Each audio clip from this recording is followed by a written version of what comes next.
안녕하세요.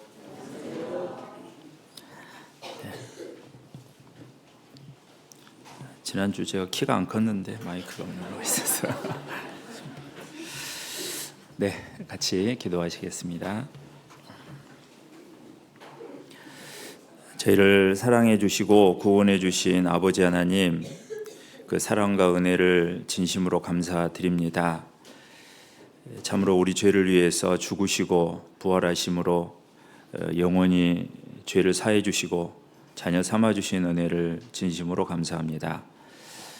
우리에게 주신 천국의 소망을 늘 생각하고 하나님의 은혜를 찬송하고 또 하나님의 선하신 뜻을 분별하여 온전히 순종하는 삶을 살아갈 수 있도록 늘 도와주시고 함께해 주시기를 원합니다.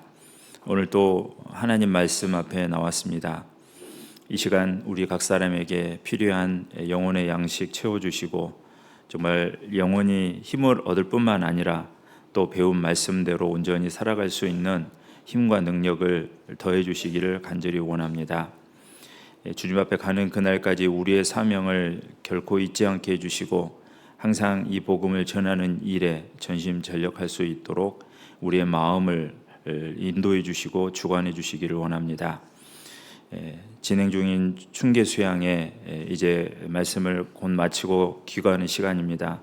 모든 일정 잘 마쳐질 뿐만 아니라 돌아오는 발걸음도 지켜주셔서 안전하게 돌아올 수 있도록 인도해 주옵소서.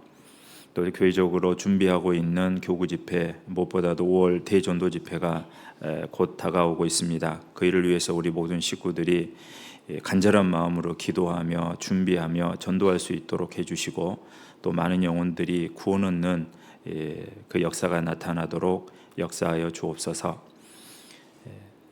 또 해외 선교를 위해 수고하고 있는 선교사님과 가족들과 형제자매들 항상 돌봐주시고 강건케 해주시며 어려운 여건 가운데에서도 힘을 내어서 선교를 잘할 수 있도록 인도해 주시기를 원합니다.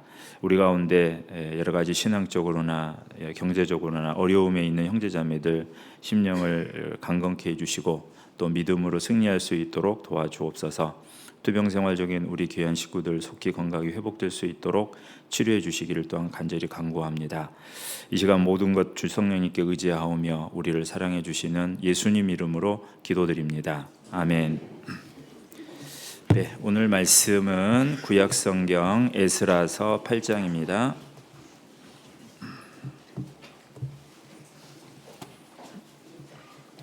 네, 에스라서 구약성경 722페이지 에스라서 8장 21절에서 23절입니다.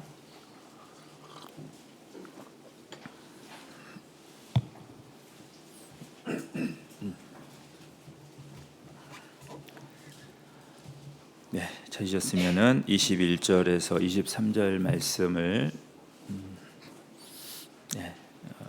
같이 읽어볼까요? 때에 내가 아하와 강가에서 금식을 선포하고 우리 하나님 앞에서 스스로 겸비하여 우리와 우리 어린 것과 모든 소유를 위하여 평탄한 길을 그에게 강구하였으니 이는 우리가 전에 왕에게 고하기를 우리 하나님의 손은 자기를 찾는 모든 자에게 선을 베푸시고 자기를 배반하는 모든 자에게는 권능과 진노를 베푸신다 하였으므로 길에서 적군을 막고 우리를 도울 보병과 마병을 왕에게 구하기를 부끄러워하였음이라. 그러므로 우리가 이를 위하여 금식하며 우리 하나님께 간구하였더니 그 응낙하심을 입었느니라. 네. 오늘은 이제 에스라가 이제 2차 귀환이죠.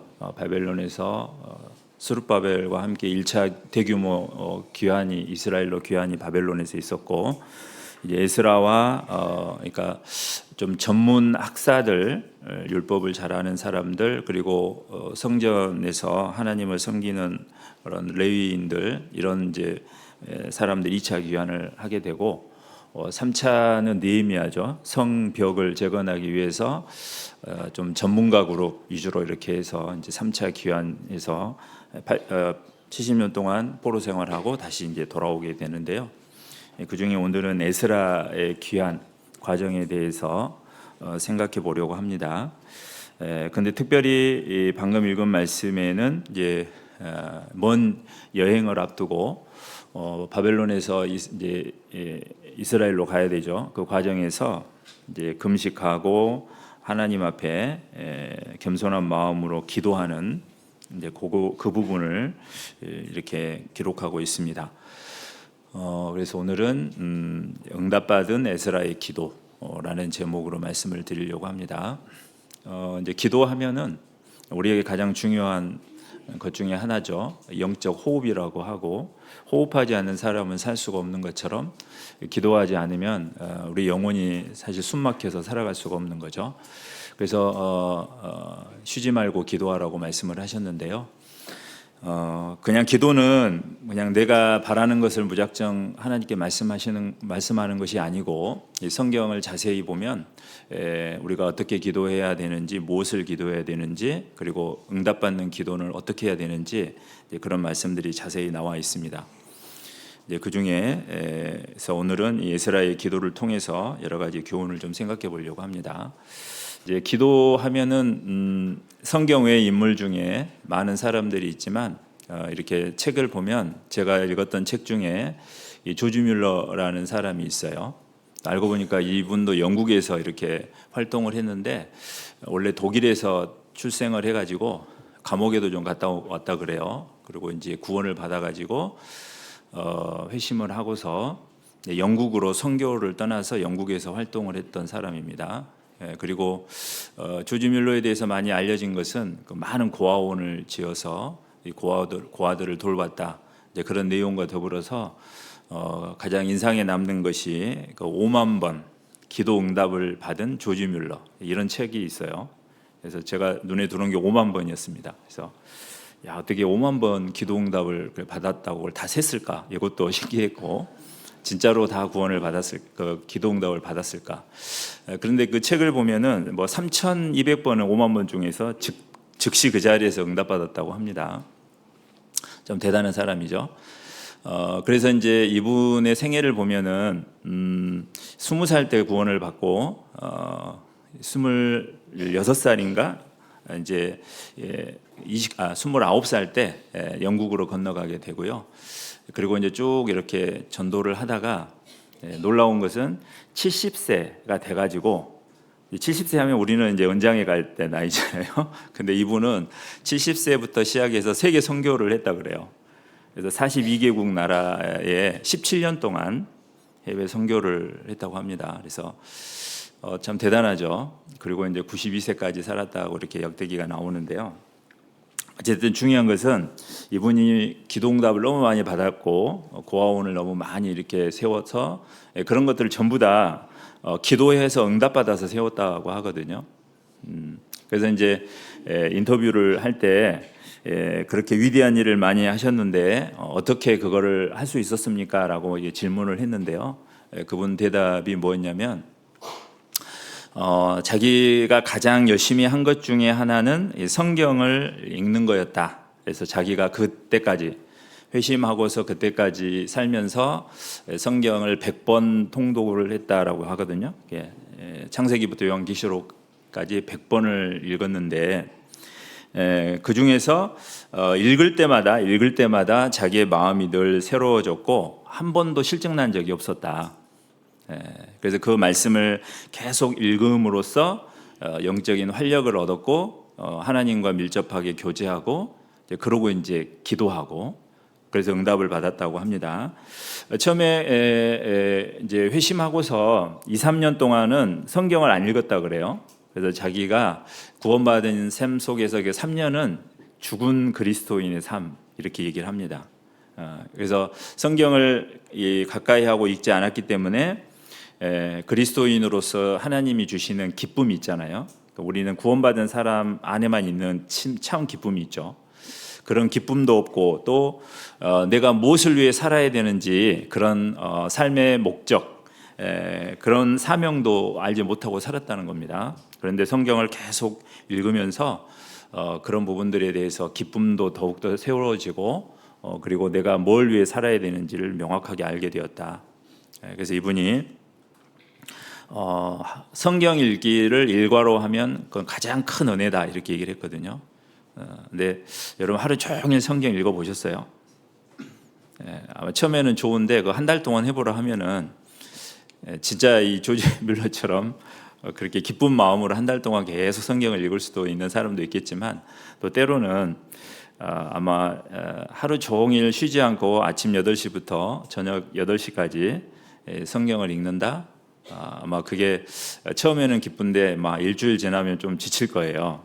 근데 어찌됐든 이 조지 뮬러는 그 기도의 응답을 받았던 가장 첫 번째 비결 중에 하나가 성경을 많이 읽었다는 거죠. 그래서 여러분도 성경 읽을 때 정말 기뻐요. 기쁘죠? 대답을 안 하시네. 성경을 막 읽다가 처음에는 기쁨으로 읽다가 점점 눈이 감기고 나중에는 어디 읽었는지 모르고 읽었던데 계속 반복해서 읽으면서 새롭죠. 뭐 그런 때도 있습니다. 물론 피곤해서. 그런데 진짜 우리의 영혼에게 가장 중요한 그 영혼의 양식이 말씀이잖아요. 그러니까 정말 말씀을 읽을 때 그리스도인은 거듭난 영혼은 살아있는 영혼은 당연히 뭘 먹어야 되잖아요. 그래서 예수님이 몸은 육체는 음식을 먹지만 우리의 영혼은 말씀으로 산다라고 하셨는데요. 구원을 받고 보면 그게 무슨 말인지 이해가 됩니다. 그렇죠? 그래서 말씀이 없으면 신앙에 힘이 없고 말씀이 막 이렇게 마음이 기쁨으로 들어오게 되면 신앙생활이 힘이 있고 또 어떤 시련과 역경이 있어도 그걸 잘 이겨내죠. 그래서 중요한데 자, 어찌됐든 기도와 말씀은 따로가 아니라 연결되어 있는 겁니다. 그래서 말씀을 그렇게 쭉 읽다 보면 기도하려는 마음이 나와요. 그래서 뭘 또 기도해야 될지도 나오고 그래서 그때 기도하고 또 그런 목록을 작성하고 또 그러면서 평소에 형제자매님들이 간절하게 기도 부탁했던 것들 그런 걸 수첩을 보면서 기도하고 이렇게 하는 거죠. 자, 그래서 그 이제 말씀과 기도가 중요하다. 이제 그 내용인데 나중에 혹시 기회 되면은 이 조지 뮬러에 관한 책이 있으면은 한번 이렇게 사서 읽어보시면 좋을 것 같아요. 자, 그럼 여기 이제 본문에 보시면은 에스라 7장과 8장은 서로 이제 연결되어 있는데 7장은 에스라 귀환의 전체적인 배경과 왕의 조서라든가 이걸 요약해서 정리해 놓고 있고 8장에서는 그 귀환 과정을 상세하게 이렇게 설명하는 내용입니다. 자, 그래서 이제 그 내용인데 먼저 에스라서 8장에 이제 15절에서 30절까지 내용은 귀환을 위한 준비예요.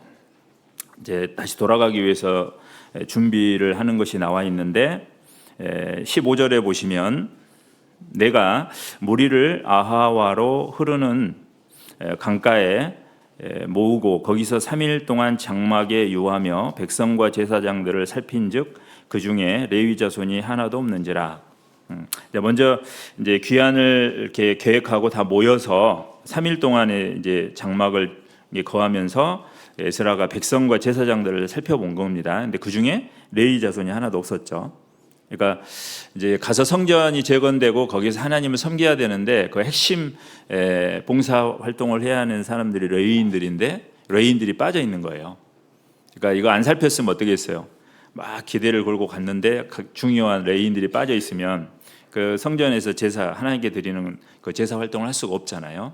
그런데 살피면서 그걸 알게 된 겁니다. 그래서 이제 사람을 다시 이렇게 보내서 레위인들을 모집을 하고 그리고 다 모집한 다음에 이제 21절에 때 내가 아하와 강가에서 금식을 선포하고 우리 하나님 앞에서 스스로 겸비하여 우리와 우리 어린 것과 모든 소유를 위하여 평탄한 길을 그에게 강구하였으니 그리고 이제 모여서 기도를 이제 한 거죠.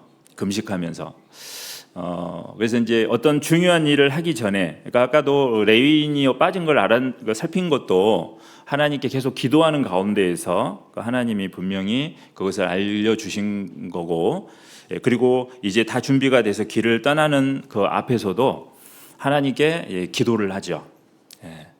그래서 이 허드슨 테일러 아시죠? 중국 선교사, 이분도 영국 출신이에요. 근데 허드슨 테일러가 뭐라 그랬냐면, 연주회 하기 전에 피아노를 조율하지 연주회가 끝난 이후에 피아노를 조율하지 않는다. 맞죠? 연주회 다 끝나고 피아노 조율하면 의미가 없잖아요. 그래서 어떤 연주회 전에 악기들을 다 조율하는 것처럼 기도가 이와 같다라고 했거든요.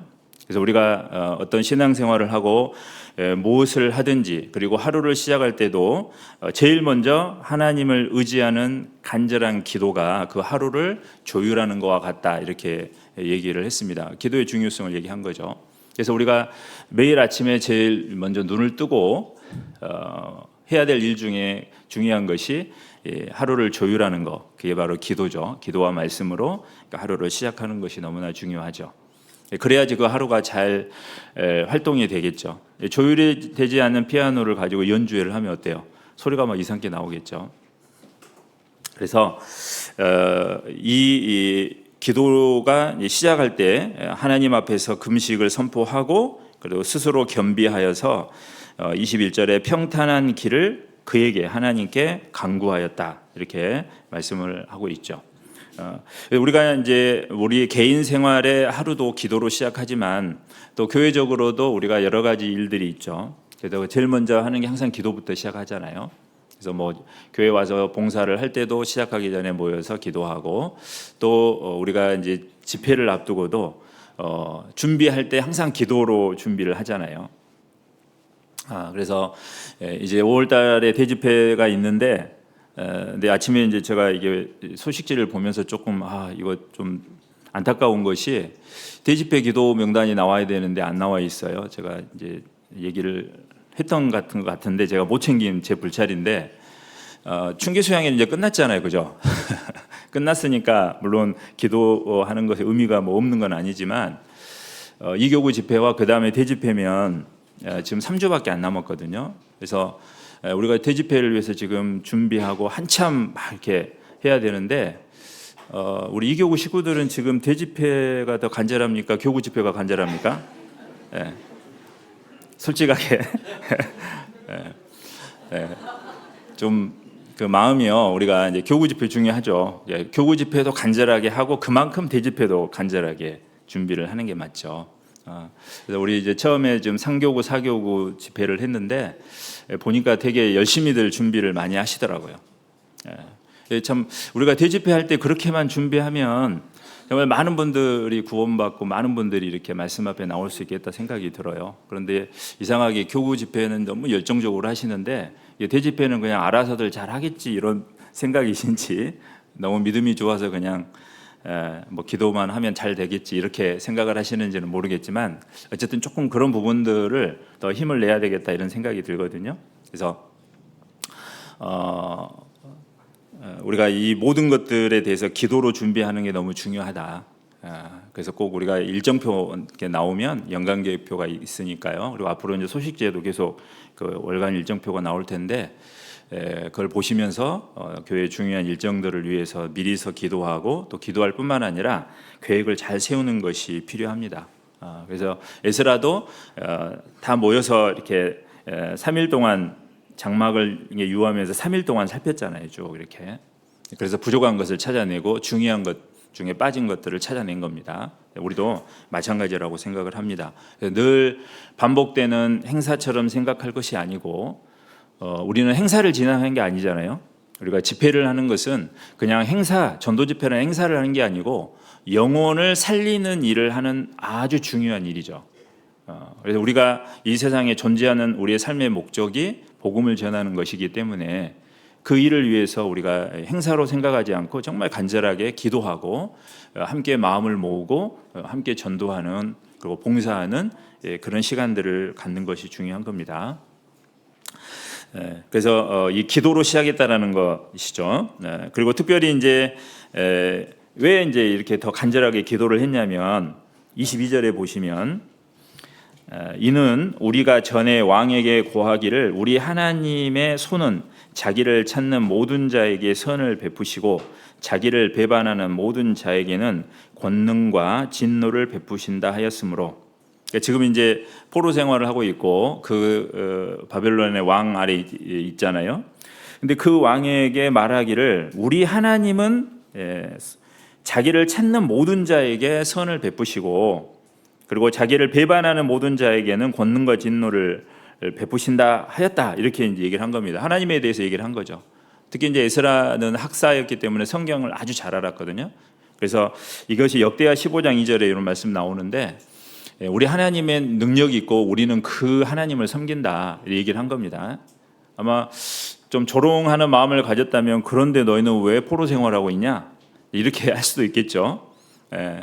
하지만 그들의 불순종으로 말미암아서 하나님의 말씀대로 이방 땅에 가서 70년 동안 포로 생활을 할 것을 예언하셨고 에레미야를 통해서, 그리고 70년이 차면 다시 돌아올 것이라고 약속하셨는데 돌아가잖아요.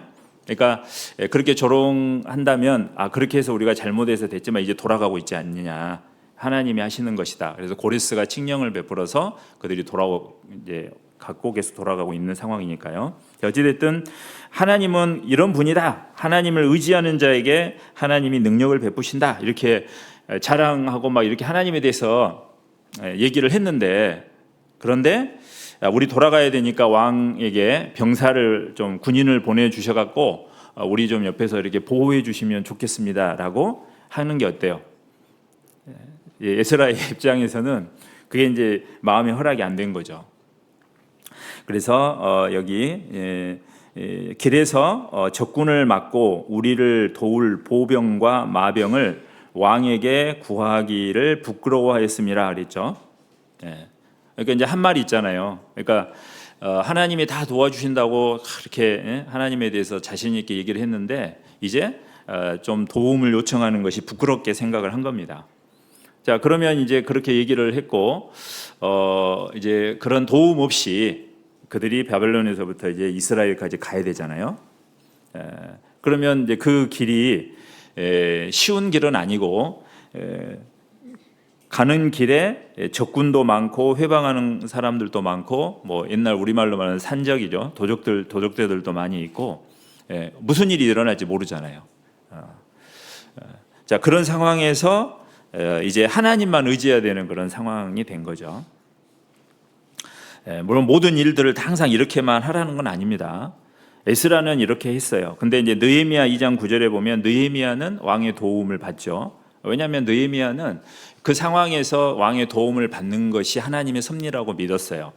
그것 뭐 잘못된 건 아닙니다. 그런데 이 에스라는 분명히 자기가 왕 앞에서 그렇게 얘기를 했기 때문에, 근데 그 얘기한 것이 그냥 들은 말로 얘기한 게 아니었죠. 에스라는 진짜 그 말을 믿었기 때문에 진심으로 그 하나님에 대해서 얘기를 했고, 그리고 이제 자기가 그 확고한 믿음이 있었기 때문에 왕에게 마병이나 보병을 구하지 않고 우리 스스로 가겠다라고 결심을 하게 된 겁니다. 그래서 그것을 이제 모아놓고 가는 일행들에게 얘기를 하고, 그리고 함께 우리가 기도하자라고 금식하고 기도를 하는 거죠.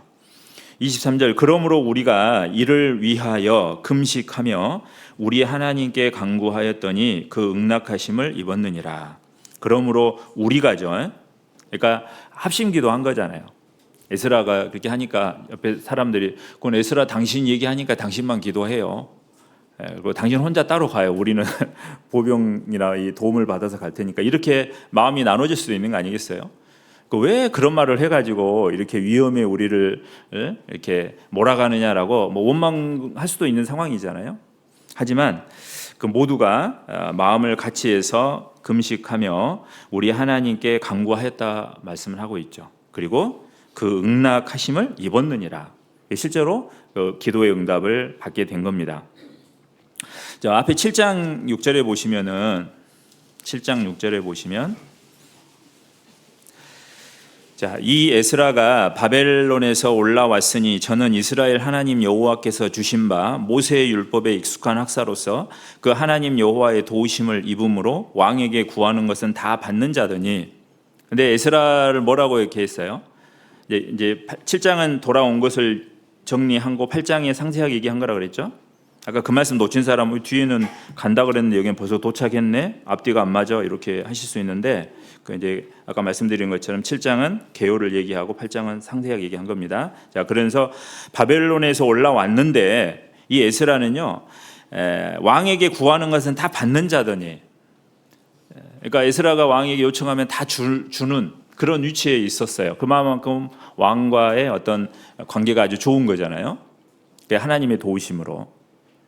그런데도 에스라는 하나님께 기도하고 묵상하는 가운데에서 내가 왕에게 우리 하나님에 대해서 이렇게 얘기를 했는데 이 상황에서 내가 이걸 구할 수도 있고, 구한다 그래서 하나님이 또 그렇게 도와주시네라고 얼마든지 할 수도 있지만은, 에스라는 그 말에 대한 책임과 그리고 정말 하나님이 해주실 거라는 확실한 믿음을 가졌기 때문에 그것을 배제하고 왕에게 도움을 구하지 않고 하나님께 마음을 다해서 구한 겁니다.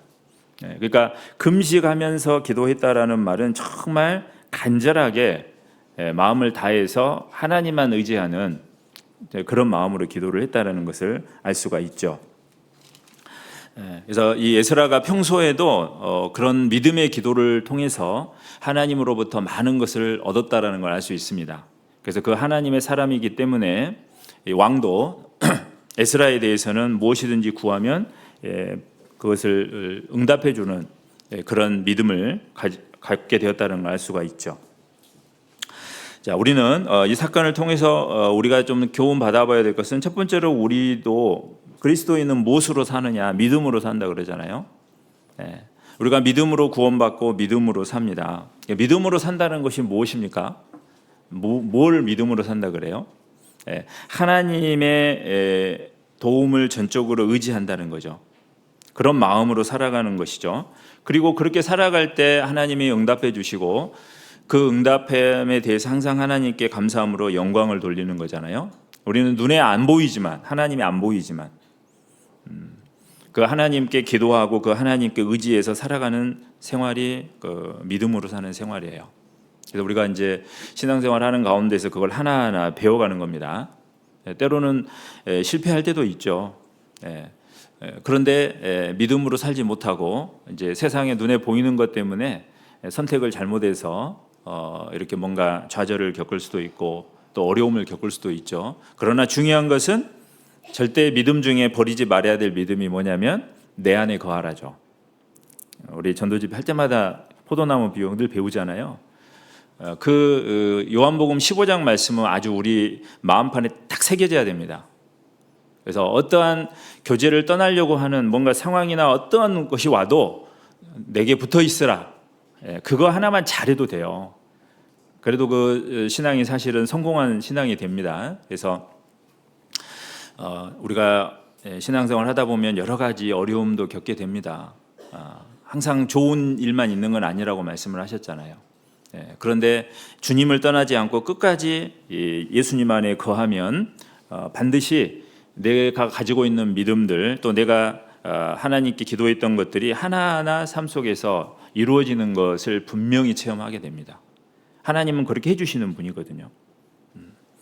그래서 하나님은 그런 것, 하나님을 의지하고 하나님을 경외하는, 하나님만을 바라보는 그런 사람들을 정말 기뻐합니다. 자, 여기 표시해 주시고 시편 147편을 잠깐 보겠습니다.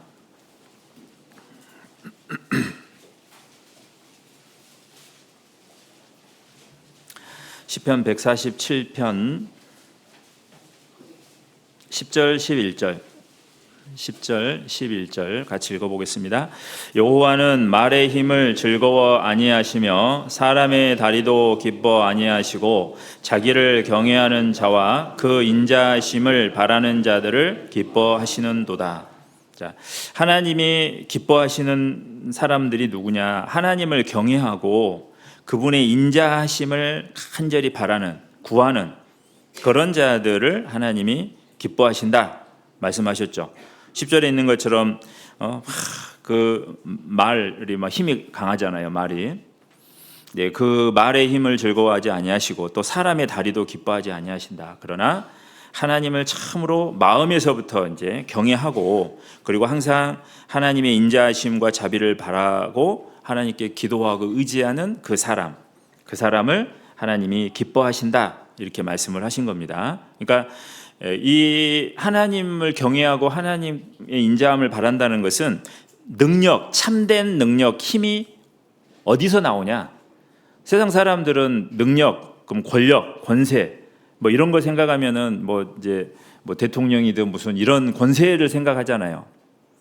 물론 그 사람들이 할 수 있는 것이 많이 있죠. 그러나 그 사람들이 결코 할 수 없는 일들도 많이 있죠. 그것은 영혼을 살리는 일은 절대 못해요. 그 우리만 할 수 있는 거잖아요.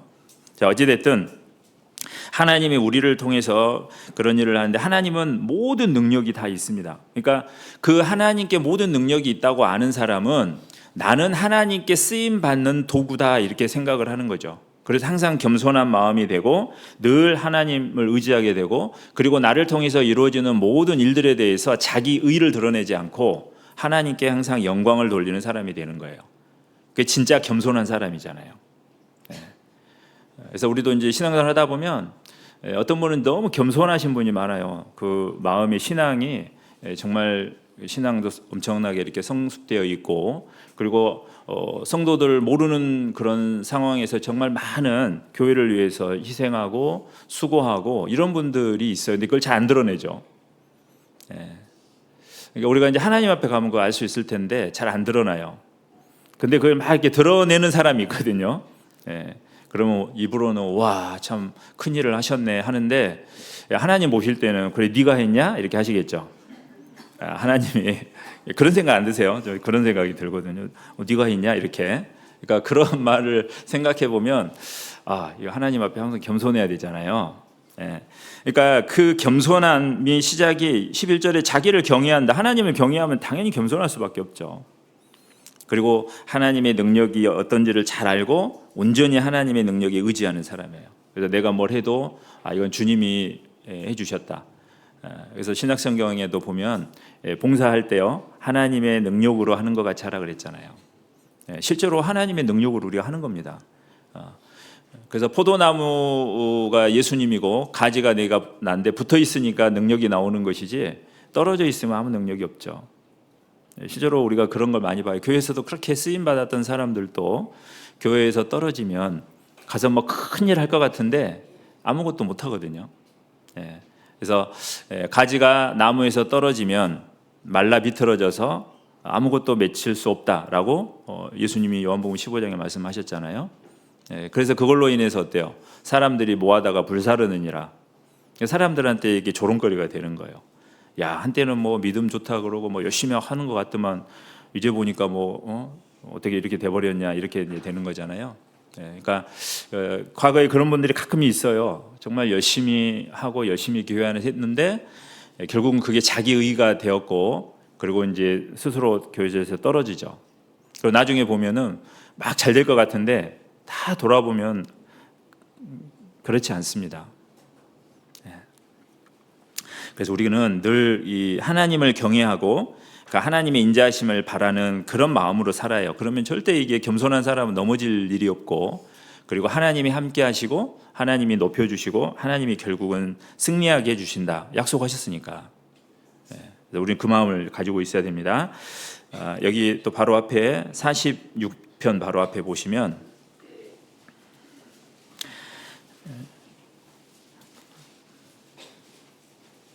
1절부터 제가 읽어보겠습니다. 할렐루야, 내 영혼아 여호와를 찬양하라. 나의 생전에 여호와를 찬양하며 나의 평생에 내 하나님을 찬송하리로다. 방백들을 의지하지 말며 도울 힘이 없는 인생도 의지하지 말지니 그 호흡이 끊어지면 흙으로 돌아가서 당일에 그 도모가 소멸하리로다. 야곱의 하나님으로 자기 도움을 삼으며 여호와 자기 하나님에게 그 소망을 두는 자는 복이 있도다. 명확하게 말씀해 주셨죠. 그러니까 5절에 야곱의 하나님으로 자기 도움을 삼으며 여호와 자기 하나님에게 그 소망을 두는 자는 복이 있도다. 그러니까 항상 하나님께 도움을 삼고 하나님께 소망을 두면 하나님이 도와주시죠.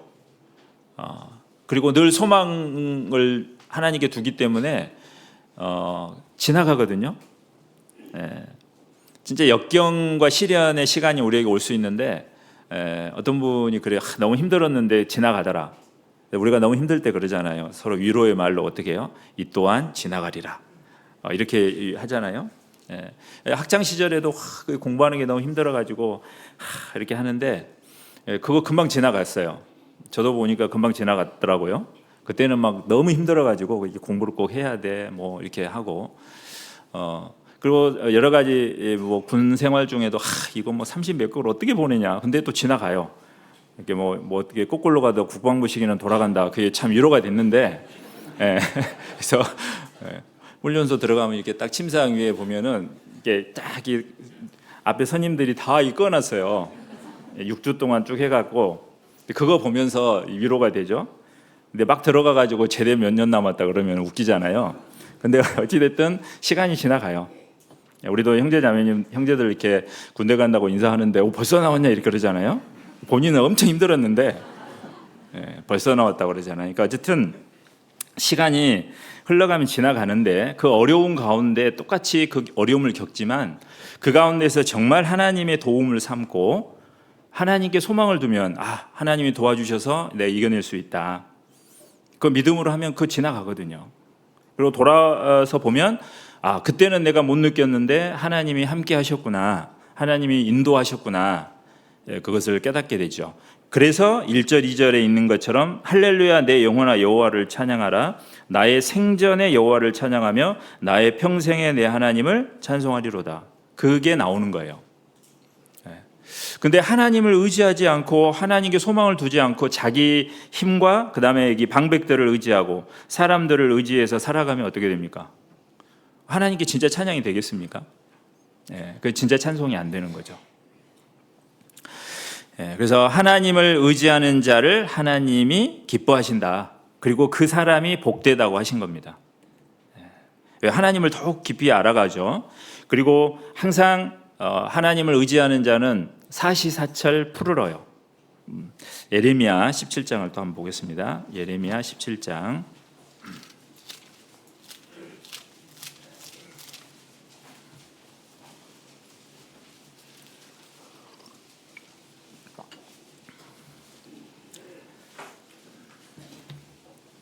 네, 5절부터 8절을 제가 읽겠습니다. 나 여호와가 이같이 말하노라. 무릇 사람을 믿으며 혈육으로 그 권력을 삼고 마음이 여호와에게서 떠난 그 사람은 저주를 받을 것이라. 그는 사막의 떨기나무 같아서 좋은 일에 오는 것을 보지 못하고 광야, 간조한 곳, 건건한 땅, 사람이 거하지 않는 땅에 거하리라. 그러나 무릇 여호와를 의지하며 여호와를 의뢰하는 그 사람은 복을 받을 것이라. 그는 물가에 심기운 나무가 그 뿌리를 강변에 뻗치고 더위가 올지라도 두려워 아니하며 그 입이 청정하며 가는 해에도 걱정이 없고 결실이 그치지 아니함 같으니라. 여기도 하나님을 의지하는 것이 정말 그 물가에 심기운 8절의 나무처럼 뿌리가 강변에 뻗쳐 있죠. 그러니까 그 뿌리가 강변에서 있으니까 계속해서 생명되는 물을 계속 공급을 받잖아요. 그러니까 더위가 올지라도 두려워 아니하고 그 잎이 청정하며 가무는 해에도 걱정 없고 결실이 그치지 아니함 같으니라. 뿌리를 어디에다 두고 있느냐가 중요한 겁니다. 그러니까 하나님을 의지하는 자는 이 뿌리를 시냇가에 두는 것과 같다라고 하신 거죠. 사막에 심겨진 나무는 물이 없고 건건한 땅이라서 어때요? 결실하기 어려운 거죠. 그런데 이 시냇가에 심기운 나무는 그 뿌리를 통해서 공급을 받기 때문에 사시사철 푸르르다. 그리고 어려운 더위가 올지라도 두려워 아니하다 그랬죠. 이 더위가 뭡니까? 우리가 신앙생활하는 가운데서 오는 많은 어려움이죠. 그런 힘들고 어려운 역경이 오는데 그리스도인은 거기에서 그 뿌리가 하나님께 딱 뻗치고 있는 사람은 이겨내는 겁니다. 그러니까 여러분, 내가 신앙생활 하면서 여러 가지 환경적인 어려움을 통해서 뭐 곤란을 겪고 있다면 그것 때문에 너무 힘들어가지고 내가 아무것도 지금 못한 그런 상황이라면 자세히 생각해 보세요. 내 뿌리가 지금 마음의 뿌리가 어디를 향해 있는지, 충분히 하나님께 뿌리가 뻗쳐 있는지를 생각해 봐야 돼요. 뻗쳐 있으면 이 말씀대로 분명히 그랬잖아요. 더위가 와도 두려워 아니하고 그 잎이 청정하고 가무는 애도 가물어도 걱정이 없고 결실이 그치지 아니한 것 같으니라. 어떤 분은 이 뿌리가 하나님께 향해 있는 사람은요, 이렇게 어려운 환경일지라도 그래도 힘있게 씩씩하게 살아가고, 그리고 신앙생활 잘하고, 그 가운데에서도 다른 사람 영혼을 걱정하고 그 영혼을 위해 전도하기를 힘씁니다. 우리 간혹 그런 분들이 있어요. 뭐 경제적으로 어렵고 힘든데도 충기 수양회 하면은 식구들 가시는 어르신들 모시고 가가지고 뭐 거기서 희생하고 봉사하고 살펴주고 이런 분들이 있어요. 세상의 눈으로 보면 아이고 지금 어려운 처지인데 좀 저럴 여유가 있을까? 이런 생각할 수 있잖아요. 그런데 그 마음의 뿌리가 그런 분들은 어디를 향해 있어요? 하나님께 향해 있다는 거죠. 자, 잠언 12장을 보겠습니다.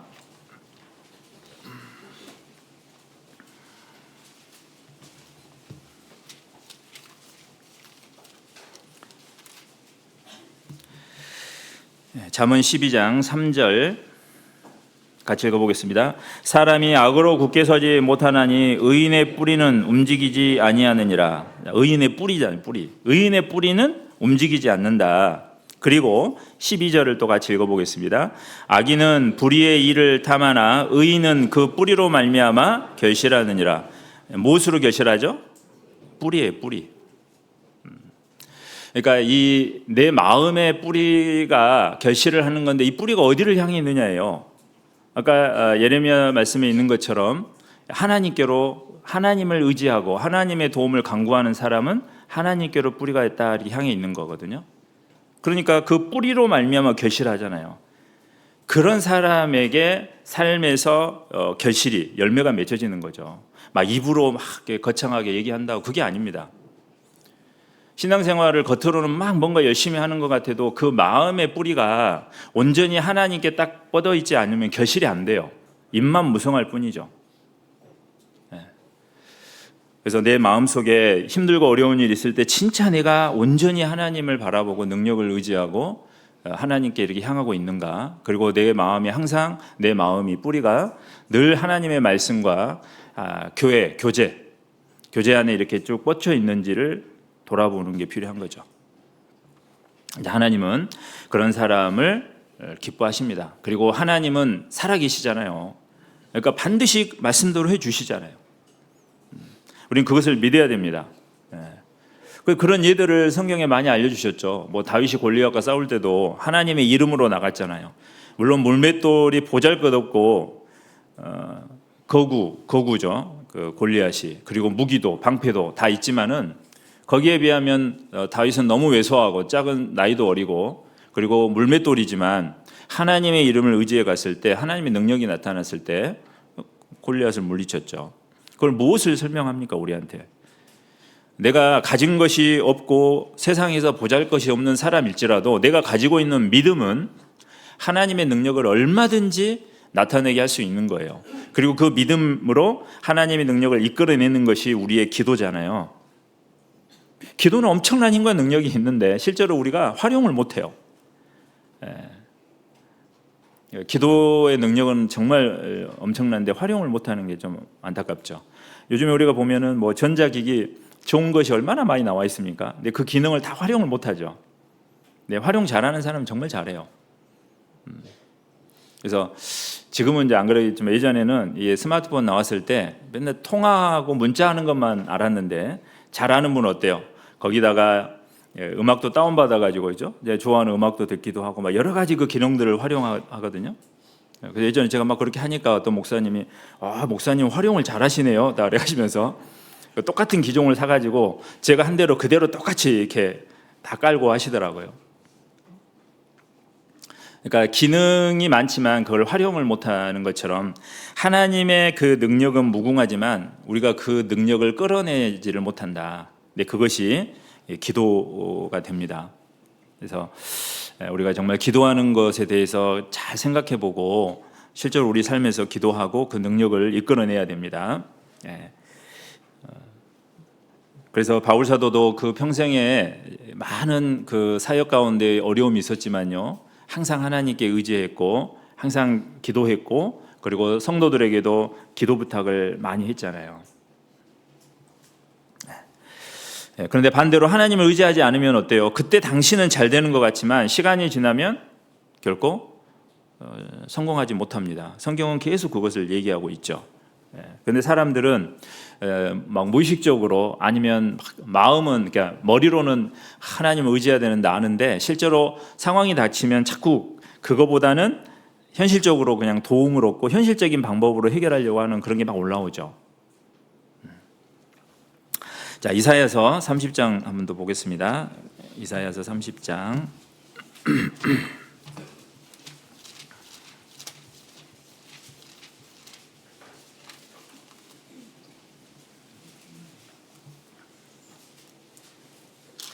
1절부터 제가 읽어보겠습니다.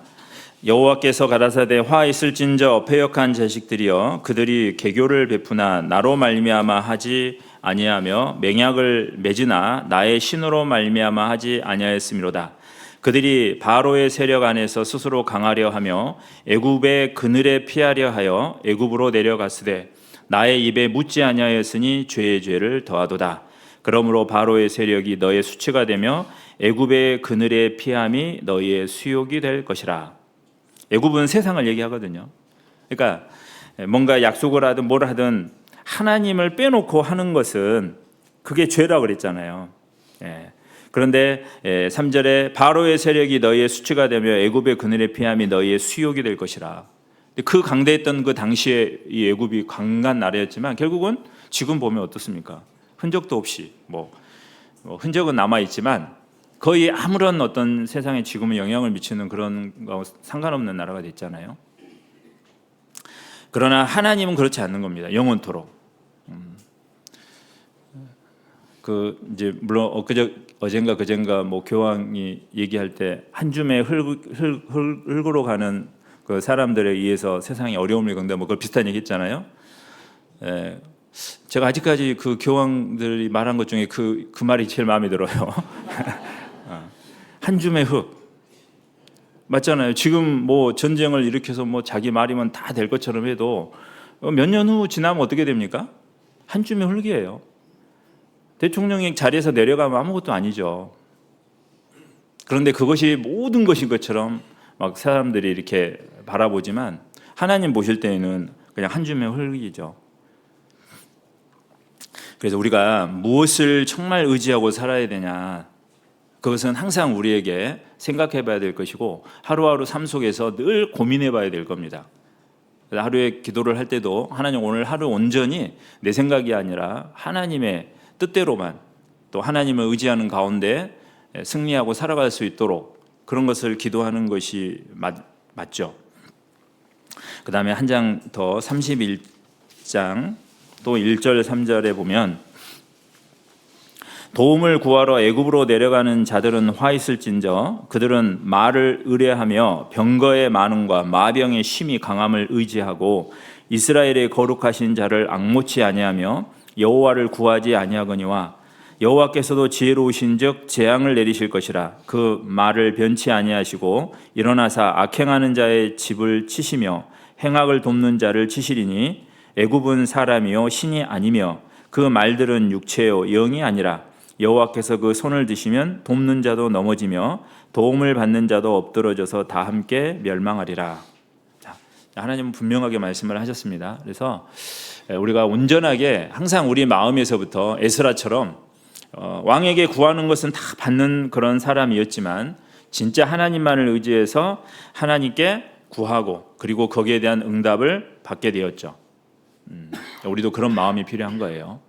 그래서 실제로 내 삶 속에서 내가 하나님을 정말 얼마나 의지하고 얼마나 하나님께 간구하고 살아가는지, 아니면 아무 생각 없이 그냥 살아가고 있는지, 그리고 형식적으로 그냥 구하고 그 구한 내용이 응답됐는지 안 됐는지 확인도 안 하고 그냥 갈 수도 있잖아요.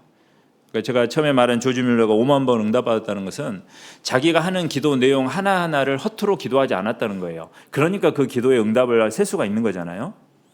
우리도 기도하면서 내가 기도하는 내용에 대해서 정말 중요하게 하나하나 생각하고 그것을 기록하고 마음을 다해서 기도한다면 그 기도가 응답되는지 안 되는지 얼마나 관심이 가요.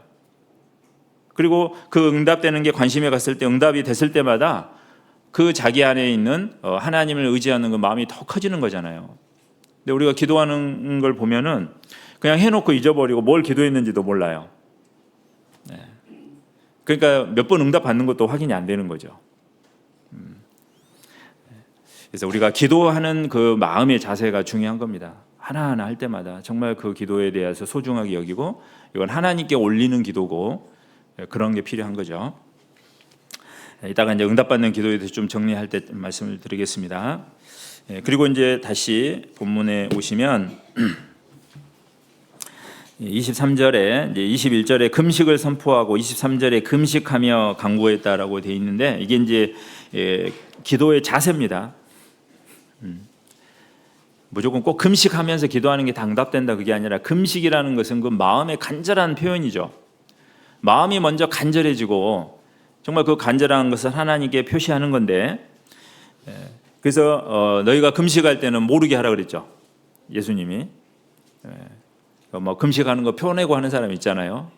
예수님 그렇게 하지 마라. 그건 사람에게 보이려고 하는 기도고 금식할 때 오히려 얼굴을 깨끗하게 하고 금식하지 않는 사람처럼 그리고 기도하라 그랬잖아요. 그러니까 우리의 하는 기도는 사람에게 보이려고 하는 기도가 아니잖아요. 정말 하나님께 간절하게 외치는 거예요. 그래서 이 에스라와 그 일행들은 금식함으로써 정말 이게 너무 중요합니다. 만약에 우리가 가다가 도적을 만나거나 대적을 만나서 뭔가 어려움을 겪고 온전하게 예루살렘까지 못 간다면 그 왕이 뭐라고 생각하겠어요? 하나님의 영광이 가려지지 않겠습니까? 이건 정말 하나님의 영광의 문제입니다라고 정말 그런 마음으로 기도한 것 같아요. 그래서 간절하게 기도했고 또 21절에 보면은 스스로 겸비하여 그랬죠. 겸비라는 게 뭐예요? 겸손한 마음을 했다는 겁니다. 겸손하게. 정말 겸손한 거 뭐예요? 하나님 도움이 없으면 이거 안 됩니다. 그거 자기의 그 처지를 정확히 아는 거잖아요. 그래서 겸손한 마음, 하나님 도움이 없으면 절대 안 됩니다. 그런 마음이에요. 그리고 하나님이 도와주실 것을 믿고 기도한 거거든요. 그 확신으로 한 겁니다. 그래서 이루어진 거죠. 그 좋은 예가 우리가 스로보니게 여인 아시죠? 가나안 한 여자라고 표현되어 있는데 성경에요. 그것도 잠깐 보고 오겠습니다. 마태복음 15장.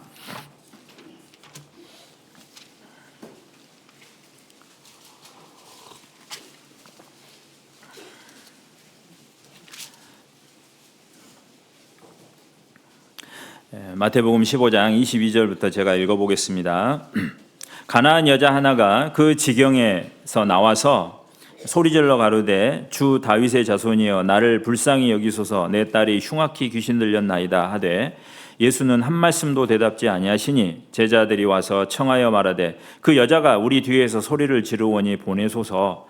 예수께서 대답하여 가라사대 나는 이스라엘 집에 잃어버린 양 외에는 다른 데로 보내심을 받지 아니하였노라 하신대 여자가 와서 예수께 절하며 가로되 주여 저를 도우소서. 대답하여 가라사대 자녀의 떡을 취하여 개들에게 던짐이 마땅치 아니하니라. 여자가 가로되 주여 올소이다마는 개들도 제 주인의 상에서 떨어지는 부스러기를 먹나이다 하니 이에 예수께서 대답하여 가라사대 여자야 내 믿음이 크도다 내 소원대로 되리라 하시니 그 시로부터 그의 딸이 나으니라. 네. 자, 여기 보면 이제 22절에 내 딸이 흉악히 귀신 들렸나이다 나를 불쌍히 여기소서. 그러니까 이 여자는 이 자녀라는 건 자기 생명과 같잖아요. 그러니까 내 딸이 귀신 들린 것이 이 여자는 자기의 모든 삶 속에서 정말 힘든 고통이잖아요. 그래서 이 딸을 사랑하는 엄마의 애절한 마음이에요. 딸을 어떻게든지 이 병에서 낫게 하겠다라는 그 간절함이 묻어 있죠. 그러니까 이제 예수님께까지 온 겁니다. 그래서 소리를 질렀죠. 그리고 아까 겸비라 그랬잖아요. 겸비. 예수님이 이제 테스트 하셨잖아요. 나는 이스라엘 자손들에게 왔지, 너희들에게 온 게 아니다. 그때 당시 이제 이방인들을 개 취급했거든요. 그런데 26절에 보면 대답하여 가라사대 자녀의 떡을 취하여 개들에게 던짐이 마땅치 아니하니라. 여자가 가로되 주여 올소이다마는 개들도 제 주인의 상에서 떨어지는 부스러기를 먹나이다. 어떻게 이런 생각을 했나 모르겠어요. 이걸 아무리 생각해봐도 이 상황에서 이런 생각을 할 수 있었다. 그래서 저는 이제 머리가 잘 안 돌아가서 이런 상황에서 이렇게 생각 못 할 것 같거든요. 그냥 예수님 해도 너무하시지. 그렇게 말씀하실 수 있을까? 아니 뭐 그래도 예수님 좀 어떻게 안 될까요? 뭐 이런 식으로 나올 것 같은데 이 여인은 옳습니다. 그러나 개들도 제 주인의 상에서 떨어지는 부스러기를 먹나이다 한 거죠. 그러니까 이 말은 이 여인이 아무 생각 없이 예수님께 간 건 아니라는 걸 알 수 있어요. 그냥 우연히 가다가 내 딸 낳게 해야 된다 하다가 예수님 만나서 그냥 가서 구한 건 아니라는 생각이 들어요. 분명히 유대인들과 이방인 사이에 틈이 있었고 유대인들은 이방인들을 개처럼 무시했고 그래서 내가 과연 이런 이방인 처지에서 예수님께 가면 과연 예수님이 이 기도를 응답해 주실까? 이런 고민을 분명히 했던 것 같아요. 하지만 그 딸을 살려야 되겠다는 너무나 간절한 사랑 그리고 예수님한테 어떻게든 끝장을 봐야 되겠다라는 그런 믿음 그리고 무시를 당해도 결코 이 자기의 소원을 들어주기 전까지는 결코 물러나지 않겠다는 결의 예수님 그걸 다 보신 거죠 사실은. 그래서 예수님이 얘기하신 거예요. 개들에게 자녀의 떡을 취해서 주는 법이 없는데 라고 하니까 그래도 개들도 주인의 그 상에서 떨어지는 거 자녀 떨어지는 그 부스러기도 먹지 않습니까? 나는 뭐 떡 달라는 소리 안 합니다. 그 떡에서 떨어지는 부스러기만이라도 족합니다. 그만큼의 예수님의 능력이면 됩니다. 그러니까 정말 그 마음에요 그 간절함이 여러 가지 많은 생각들을 하게 했고 그리고 그런 믿음을 가지고 나간 거죠. 예수님이 말씀하셨잖아요. 내 믿음이 크도다 그랬어요. 내 믿음이 크도다. 그러니까 예수님이 보실 때 그런 믿음으로 간절하게 나왔기 때문에 물리치지 않은 거죠. 그 시로 그 딸이 나왔다. 응답받았잖아요. 우리가 이제 이런 말씀들을 계속 반복해서 배우는데 좀 자세하게 보고 생각해 볼 필요가 있거든요. 이 여인의 마음에 서서 그래서 내가 기도하는 내용들이 다 있죠. 간절하게 기도하는 내용들. 그래서 우리가 가족을 전도할 때 이렇게 하면은 가족들이 날 무시하겠지, 나에게 핀잔을 주겠지, 좀 가족 관계가 서운해지겠지, 여러 가지 많은 생각이 들 수 있잖아요. 그런데 중요한 것은 그 영혼을 바라보면 그 영혼을 불쌍히 여기는 마음, 그 지옥에서 결단코 나오지 못하는 그 사실이 엄연한 현실이 되잖아요. 그런 걸 생각했을 때 체면이든 무시하든 그런 것이 중요한 게 아닌 게 되는 거죠. 일단 살리고 봐야 되니까. 우리가 그런 마음을 가지고 기도하고 하나님께 매달리고 예수님께 매달리다 보면 나에게 대해서 악하게 얘기해도 그 상황에서 내가 어떻게 대처해야 되는지 하나님이 지혜를 주십니다. 그래서 이 상황에서 정말 내 믿음이 크도다. 우리가 이 여인처럼 하나님께 매달리고 나가면은 하나님이 분명히 우리의 기도를 들어주실 거라 확신합니다. 그리고 결국은 기도 응답을 받았던 것처럼 우리도 그렇게 기도 응답 받는 것이 확실합니다. 자, 그러면 많은 기도를 하지만 정말 응답받는 기도, 우리는 그걸 원하잖아요, 그죠? 기도해도 응답이 없으면은 지치고 하다가 그냥 포기하게 되고 그러는데요. 응답받는 기도를 위해서 가장 첫 번째가 우리의 마음의 자세거든요. 첫 번째가. 그래서 성경에 보면 예배하는 자가 신령과 진정으로 예배할지냐 그랬죠. 우리 처음에 하나님께 기도하러 하기 시작할 때 첫 번째 마음이 하나님을 정말 예배하는 마음. 예배라는 뜻이 뭐냐면 옛날에 유럽이나 고전 영화를 보면 왕들이 이렇게 할 때 손을 딱 하죠. 그잖아요. 어떤 이제 영주가 막 이렇게 힘이 있는데 그걸 굴복시키기 위해서 딱 오잖아요. 그러면 손을 딱 내밀어요. 왜 그러냐면 그 손에다 입 맞추는 것이 경배한다 그런 의미거든요. 숭배한다 그런 의미거든요. 그러니까 거기서 무릎 꿇고요. 하기 싫어도 억지로 해야 돼. 안 그러면 주변에 칼이 날아올 수 있잖아요. 그래서 이 예배라는 뜻은 그런 뜻이 있는데 우리가 하나님 앞에 그런 마음이 필요한 거예요. 정말 하나님을 하나님다웠게 내 마음속에서 경외하는 마음이 있어야 된다는 거죠. 그런 마음으로 하나님 앞에 기도할 때 나가는 거거든요. 처음에 시작할 때. 그런데 우리가 이제 물론 급하게 기도할 때도 있고 뭐 그렇게 평소에 이제 그런 기도들을 항상 할 수는 없지만 정말 중요한 내용을 가지고 기도할 때, 또 집에서 내가 조용한 기도의 시간을 가지고 할 때, 그리고 가능하면 기도할 때마다 하나님 앞에 정말 그런 마음으로 다가서서 기도를 시작하는 것이 맞는 거예요. 성경에 많은 사람들이 이 신약 성경에도 쭉 보면요, 예수님께 나와서 기도응답 받는 사람들이 처음에 할 때만 이렇게 하나님께 엎드려 절하고, 구약 성경에도 아브라함이 하나님께 엎드려 경배하고 엎드렸다는 말을 하죠. 엎드렸다는 행위 자체가 그냥 엎드린 것이 아니라 그 마음이 완전히 하나님 앞에 이렇게 엎드려져 있는 그런 걸 의미하죠. 그런 마음으로 우리가 정말 하나님을 경외하고 나가면 내 앞에 그렇게 나오는 사람에 대해서 우리가 함부로 할 수는 없잖아요. 물론 악한 사람은 그걸 짓밟을 수도 있지만 하나님은 절대 그렇지 않습니다. 세상에는 강한 사람에게 약하고 약한 사람에게 강하게 가는 사람 있잖아요. 근데 우리 주님은 그렇지 않습니다. 우리 하나님과 주님 앞에는 어떤 강자도 없잖아요. 그래서 마태복음에 그런 거, 성경의 이 사복음서에는 참 그런 얘기들이 많이 나오죠. 그래서 백부장도 말씀으로만 하면 됩니다라는 말이 뭐예요? 예수님 우리 집에 올 필요 없어요. 말씀만 하시면 낫습니다. 그 예수님의 권능을, 능력을 믿었기 때문에 나도 군인이라서 내가 말만 하면은 다 움직입니다. 병사들이 앞으로 가 그럼 앞으로 가고, 창 들어 그러면 창 들고, 방어하면 방어하고, 공격하면 공격하고, 말만 하면 다 움직이는데 굳이 예수님이 말씀만 하시면 되지 우리 집까지 오실 필요 없습니다. 이만한 믿음을 내가 보지 못했다 그랬잖아요.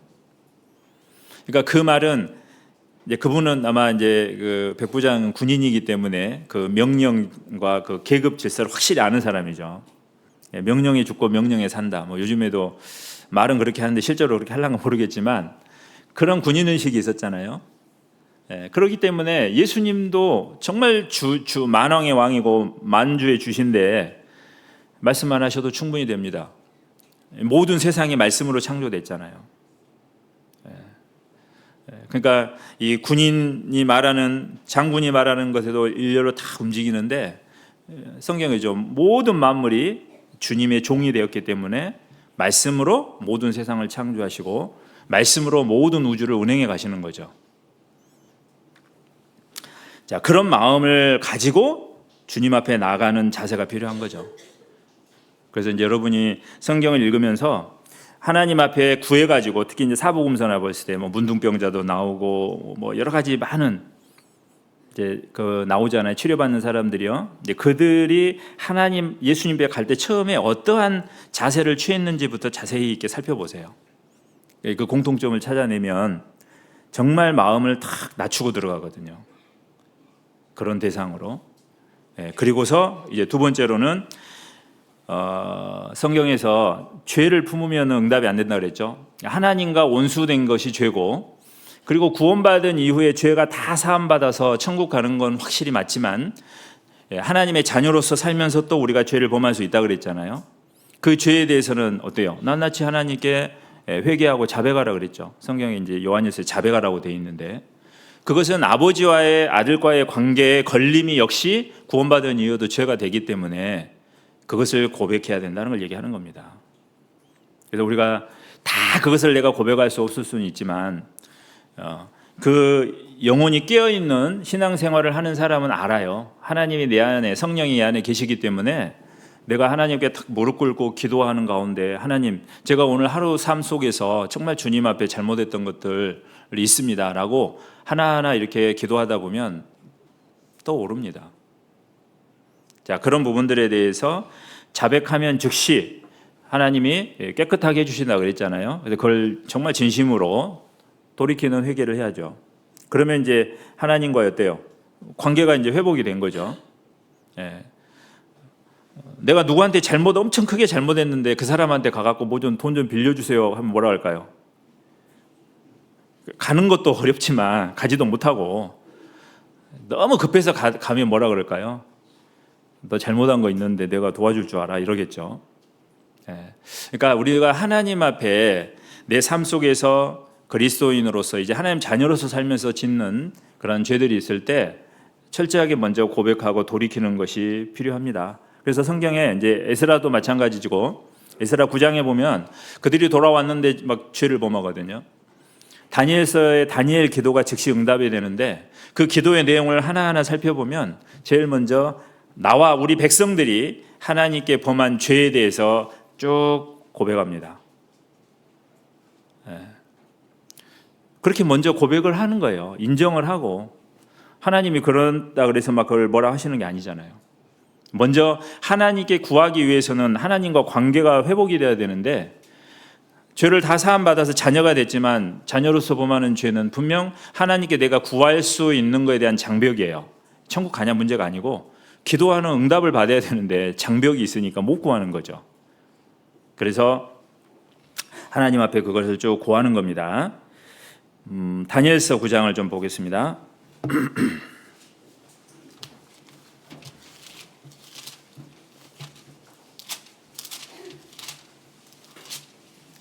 다니엘서 9장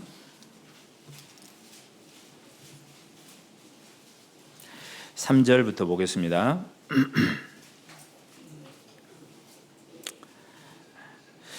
자, 내가 금식하며 베옷을 입고 죄를 무릅쓰고 주 하나님께 기도하며 간구하기를 결심하고 내 하나님 여호와께 기도하며 자복하여 이르기를 크시고 두려워할 주 하나님 주를 사랑하고 주의 계명을 지키는 자를 위하여 언약을 지키시고 그에게 인자를 베푸시는 자시여 우리는 이미 범죄하여 패역하며 행악하며 반역하여 주의 법도와 규례를 떠났사오며 우리가 주의 종 선지자들이 주의 이름으로 우리의 열왕과 우리의 방백과 열조와 온 국민에게 말씀하신 것을 듣지 아니하였나이다. 그리고 7절 끝에 주께 죄를 범하였음이니이다. 8절에도 우리가 주께 범죄하였음이니이다. 9절에 이는 우리가 주께 패역하였음이오며 11절 끝에도 이는 우리가 주께 범죄하였음이니이다. 그러니까 다니엘이 잘못한 건 없거든요. 성경에 뭐 다니엘이 잘못했다 이런 거 없잖아요. 그런데 다니엘은 자기 민족과 공동체 한 몸으로 알았기 때문에 자기도 죄가 있다라고 얘기하고 그리고 자기 선조들과 그들이 지금 포로 생활하고 있는 이유가 뭐였어요? 하나님께 죄를 범함으로 그랬죠. 그래서 이제 간구할 때 그 죄들을 쭉 나열을 하는 겁니다. 그리고서 다니엘에게 이제 그 유명한 70일에 앞으로 세상에 되어질 일들을 다 알려주시잖아요. 그래서 여기 20절에 보시면은 내가 이같이 말하여 기도하며 내 죄와 및 내 백성 이스라엘의 죄를 자복하고 내 하나님의 거룩한 산을 위하여 내 하나님 여호와 앞에 간구할 때, 내 죄와 그랬잖아요. 근데 다니엘서 아무리 찾아봐도 아까 말했던 다니엘의 죄는 안 나와 있어요. 근데 기록이 안 돼 있을지라도 뭐 다니엘이 하나님 앞에 죄를 하나도 안 범했겠습니까? 마음속에나 여러 가지 이런 게 있겠죠. 내 죄와 및 내 백성 이스라엘의 죄를 자복하고 내 하나님의 거룩한 산을 위하여 예루살렘이죠. 내 하나님 여호와 앞에 간구할 때 곧 내가 말하여 기도할 때 23절에 곧 내가 기도를 시작할 즈음에 명령이 내렸으므로 천사가 이제 가브리엘이 왔잖아요. 네가 23절에 기도를 시작할 즈음에 명령이 내게 이르렀다. 하나님 다 아시니까 가브리엘 천사를 보내서 응답해 주신 겁니다. 그리고 70일에 그 다니엘의 예언이 그때 주신 거죠. 여기서 죄를 자복하는 것이 필요하다는 겁니다. 그래서 우리가 기도할 때 응답받기 위해서는 항상 내 삶에 있는 하나님께 내가 기도할 때 가로막는 장벽, 나의 생활 속에서의 죄, 그것을 하나님께 회개하고 자백하고 고백하고 돌이키는 것이 반드시 필요한 겁니다. 자, 다 에스라서 9장을 또 한번 보겠습니다. 에스라서 9장 3절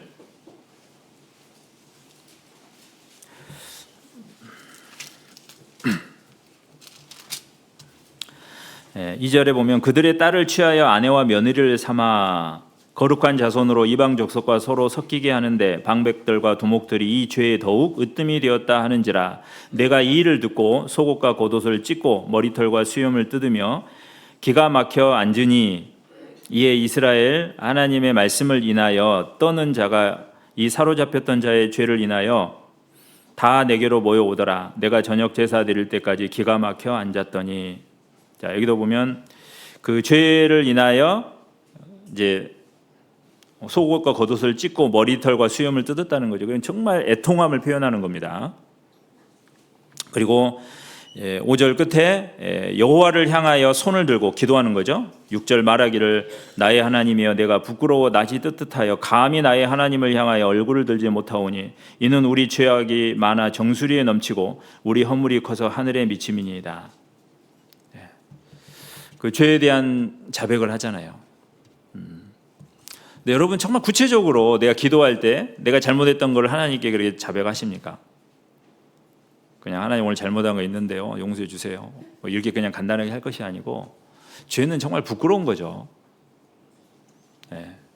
그거 이제 자기 죄 지은 걸 하나님께 자백하다 보면 어떤 생각이 드냐면 십자가가 떠오르죠. 예수님은 이 죄를 위해서 피 흘려 죽으시고 앞으로 지을 죄까지 다 사해 줬는데 나는 이거밖에 안 될까? 하나님께 막 부끄럽죠. 그런 마음이 정상적인 거예요. 그러면서 또 결심하고 그런 생활이 하나님과의 교제를 돈독하게 만들고 그리고 내가 강구하는 기도의 내용에 힘이 있는 거예요. 근데 그런 것이 없죠. 없이 그냥 하면은 기도는 많이 하지만 응답되는 것은 적은 겁니다. 네. 그래서 우리가 이 죄라는 것은 항상 그리스도인은 민감해야 됩니다. 뭐 구원 받았으니까 죄 지어도 됩니까? 그 사람은 구원 못 받은 사람이죠.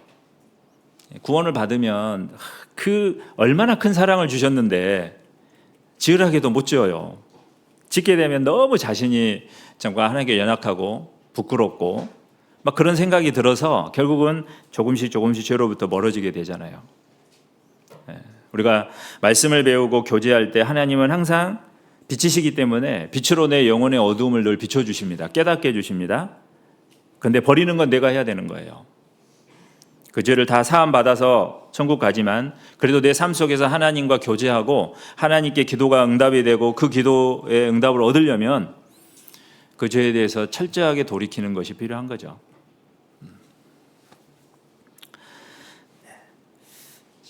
그래서 우리가 저번에 말씀드렸던 것 같은데 시편 139편에 여호와여 나를 살피사 나를 시험하사 내 뜻을 아옵시고라고 하죠. 그러니까 나를 살펴주시고 주님이 얼마나 바쁠까? 근데 언제 나를 살펴? 하나님 바쁘신데 그게 아니라 주님 바쁘셔도 나를 살펴주세요. 주님은 그걸 기뻐하시거든요. 야 나 귀찮아 이렇게 안 합니다. 뭐 부모님도 애들이 자꾸 뭐라고 하면은 좀 해주다가 자주 하면은 귀찮으니까 야 그 나중에 뭐 이럴 수 있지만 하나님은 절대 귀차니즘이 없으시거든요. 우리가 아무리 귀찮게 해도 하나님은 좋아하십니다. 그래서 기도할 때 누가복음 18장 있잖아요. 그 불의한 재판관이 엄청 귀찮았잖아요. 막 귀찮게. 그러니까 불의한 재판관이 어휴 내가 귀찮아서 너무 애틋하고 막 그게 아니라 내가 귀찮아서 안 해주면 네가 너무 귀찮을 것 같으니까 내가 그래서 소원을 풀어주겠다 이게 하잖아요. 그러니까 하나님은 그렇게 막 귀찮게 하는 것을 좋아하셔요. 그러니까 그런 걱정하지 마세요. 아이고 나 같은 게 하나님 바쁘신데 내가 뭐라고 자꾸 해가지고 귀찮게 해드려 그냥 내가 내일 알아서 해야지. 사람은 귀찮게 여길지 모르지만 하나님은 절대 그렇지 않습니다. 그래서 내가 뭐 가족들에게 부모님에게는 막 그렇게 살갑게 못해도 하나님께는 해도 돼요. 어떤 분은 무뚝뚝해갖고 집에서 있잖아요. 아주 제 별명이 과묵이었거든요.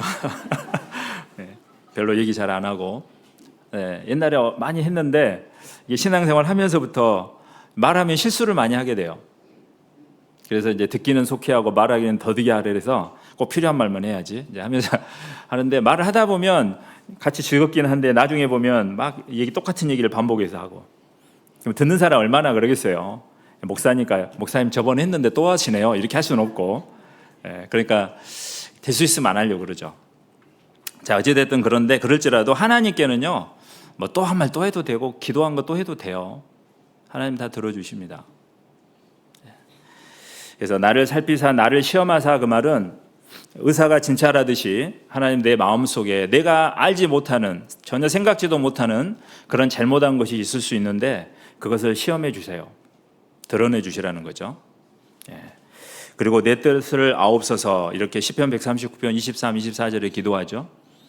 우리가 매일 이런 기도를 할 수만 있다면, 정말 한다면 우리가 하나님 앞에 정말 우리 하는 기도가 정말 많이 응답이 될 겁니다. 그리고 또 하나는 감사가 중요해요. 하나님께 대한 감사, 그죠?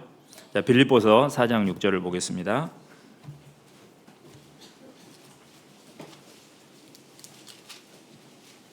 빌립보서 4장 6절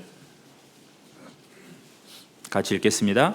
아무것도 염려하지 말고 오직 모든 일에 기도와 간구함으로 너희 구할 것을 감사함으로 하나님께 아뢰라. 네, 감사하는 마음을 가지고. 그래서 예수님이 하는 기도를 보면 요한복음 11장 41절에 하나님 내 말을 들으신 것을 감사하나이다 그랬거든요. 그러니까 첫 번째로 예수님이 기도하신 거 보면 감사의 내용이 첫 번째가 뭐냐? 하나님이 내 말을 듣고 계심을 감사하는 거죠. 내가 하는 기도를 하나님이 듣고 계시다는 거예요. 우리가 뭐 시장한테 가서 이것 좀 풀어주세요 뭐 해도요, 안 들어주잖아요. 민원을 넣어도 때는 안 될 수도 있고, 뭐 이래서 안 됩니다, 저래서 안 됩니다, 뭐 이렇게 되잖아요. 근데 하나님은 다 듣고 계십니다. 그리고 그 기도를 반드시 들어주시는데 때에 맞춰서 주시기 때문에 우리로서는 당장 안 되니까 조급해하지만 그 기도가 하나님 앞에 합당하고 하나님 뜻에 맞는 기도면 때가 됐을 때 반드시 응답해 주시거든요. 그러니까 그렇게 내 기도를 들어주심을 감사합니다, 이렇게 기도하는 거죠. 그리고 우리에게 기도할 수 있는 기회를 주시고 또 우리를 구원해 주시고 자녀 삼아, 감사할 게 참 많거든요. 그래서 기도할 때 내가 정말 감사하는 마음으로 기도하는지, 우리가 이제 신약 성경을 읽어보실 때 바울이 쓴 서신서 있죠. 그 앞에 보면 항상 보면 대부분 감사가 들어가 있거든요. 그 교회에 대해서, 성도들에 대해서 하나님이 너희를 구원해 주시고 너희를 지켜주시고 감사한다. 너희들이 주 안에서 신앙생활을 잘하는 거 보니까 감사한다. 빌립보 교회도 내가 너희를 생각할 때마다 주님께 감사한다. 각각 교회들에게 할 때요, 항상 너희를 생각할 때 내가 하나님께 감사함으로 기도한다. 그렇게 하죠. 그래서 그 성도들이 구원을 받고 잘 생활하고 있는 것에 대한 감사, 하나님이 지켜주신 것에 대한 감사, 그리고 그 성도들을 위해 내가 하는 기도를 하나님이 들어주시고 응답해 주실 것에 대한 감사, 감사할 게 참 많죠. 그래서 우리가 기도할 때요, 항상 들어주신 것에 대한 감사, 그 다음에 들어주셨던 거 있잖아요. 들어주신 것에 대한 감사도 필요합니다. 그래서 우리가 누군가가 뭔가 이렇게 좋은 호의를 베풀어 줬을 때 우리가 감사를 표하는 게 맞잖아요. 그것처럼 하나님이 그 기도에 대해서 응답해 주시는 것에 대해서 항상 감사하는 마음, 그렇게 기도하라는 겁니다. 근데 어쨌든 그 선물을 조그마한 거 줬는데요, 막 너무 지나치게 감사하면 어떻게 합니까? 무안해 가지고 다음에는 또 다음에도 내가 좀 뭔가 해줘야지, 이런 생각이 들죠. 그 다음에 중요한 게 뭐냐면 예수님이 말씀하신 것 중에 기도할 때요. 마태복음 6장 12절을 보겠습니다.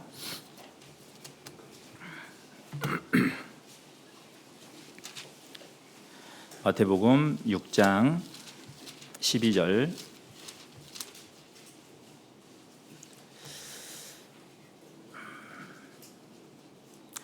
자, 우리가 우리에게 죄 지은 자를 사하여 준 것 같이 우리 죄를 사하여 주옵시고. 14절. 너희가 사람의 과실을 용서하면 너희 천부께서도 너희 과실을 용서하시려니와 너희가 사람의 과실을 용서하지 아니하면 너희 아버지께서 너희 과실을 용서하지 아니하시리라.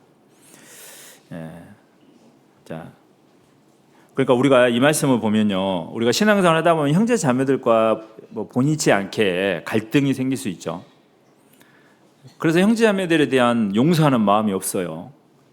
그런 마음을 가지고 기도하면 응답이 안 되는 거죠. 우리도 늘 구원받았지만 하나님께 잘못하잖아요. 그때마다 우리는 아까 자백하고 고백하면 용서해 주시잖아요. 그러는 내가 나에게 잘못한 형제 자매들에 대해서 용서 안 하고 그러면서 하나님께는 잘못한 거 구하고 용서해 달라고. 지금 그게 말이 되냐? 이제 그 말씀이죠. 자, 네가 먼저 용서해라. 다른 형제 자매들에 대해서. 그리고 나한테 와서 네 잘못한 거 구하라 그 말이에요. 그러니까 그 형제 자매에 대한 용서하는 마음이 없으니까 기도에 대한 응답이 잘 안 된다는 거죠. 그건 틀림없습니다. 그러니까 좀 적극적으로 요한일서를 읽어보면 너희가 형제를 사랑해라, 서로 사랑해라. 그리고 구하면 응답될 것이다 말씀을 하셨죠. 여러분, 내가 혹시 마음에 아직도 응어리져 있고 어떤 형제자매들에 대해서 마음에 용서 안 되는 거 있는지 살펴보세요. 용서 안 할 이유가 뭐가 있습니까? 내가 주님께 용서받은 것보다 더 큰 잘못을 했나요? 그분들이? 그렇지 않죠.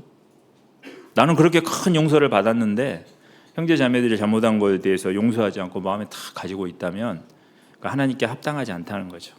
그 기도 응답이 안 되는 거예요.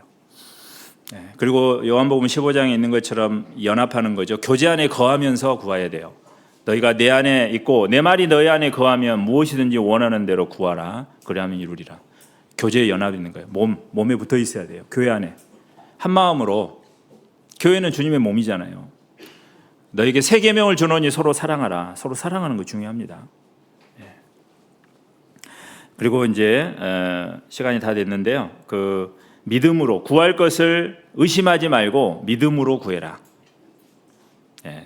그래서 구한즉 얻는다 그랬죠.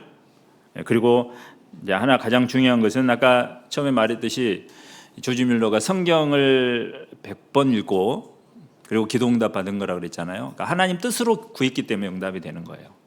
성경을 보면 하나님의 뜻대로 구해야지 이루어진다 그랬죠. 성경을 모르고 지식 없는 소원은 선치 못하죠. 그러니까 하나님의 말씀을 기준으로 쭉 읽다 보면 뭘 구해야 될지 그리고 그 기도하면 응답이 된다는 겁니다. 그래서 우리는 이제 그 사실을 좀 기억해야 되겠습니다. 그래서 하나님은 우리가 부탁하고 기도하고 구하는 것을 절대 귀찮게 여기지 않는다. 그래서 항상 우리가 기도를 해야 되겠습니다. 그래서 오늘 에스라의 기도의 내용을 통해서 좀 교훈을 좀 받았는데요. 우리의 기도가 좀 능력 있는 그런 기도가 됐으면 좋겠다 생각이 듭니다. 기도하고 마치겠습니다. 하나님 감사합니다.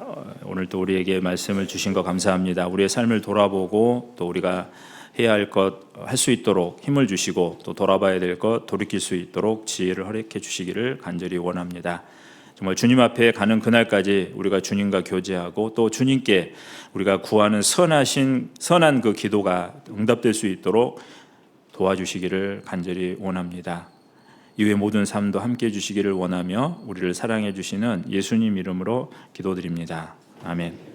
찬송하겠습니다. 찬송가 482장, 찬송가 482장입니다.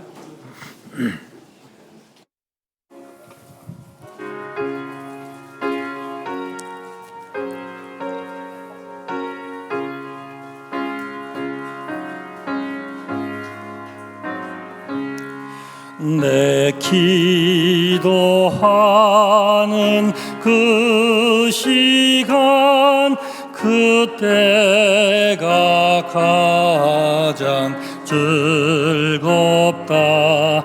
이 세상 근심 걱정에 얽매인 나를 부르사 내 진정선 주 앞에 낱낱이 바로 아래요.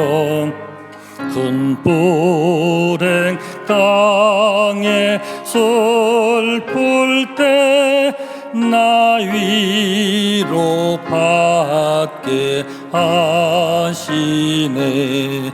내 기도하는 그 시간 내게는 가장 가장줄 가다 저 광야 같은 세상을 끝없이 방황하다가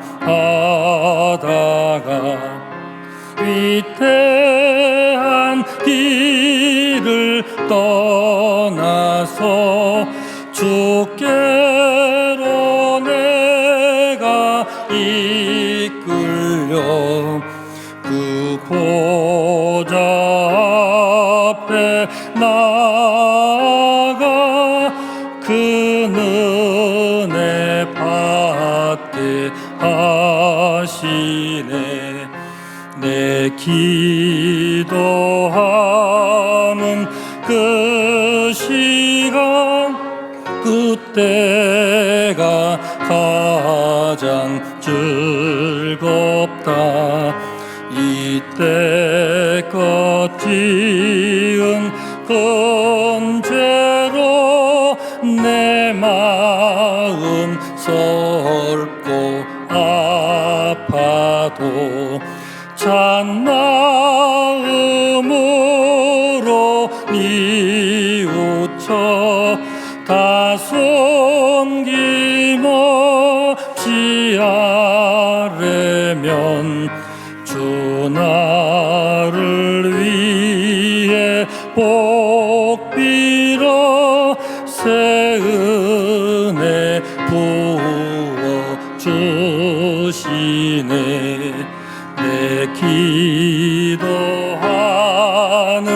그 시간 그때가 가장 즐겁다. 주 세상에서 일찍이 저 요란한 곳 피하여 빈들에서나 산에서 온 밤을 세워 지내사 주 예수 친히 기도로 큰 본을 보여주셨네.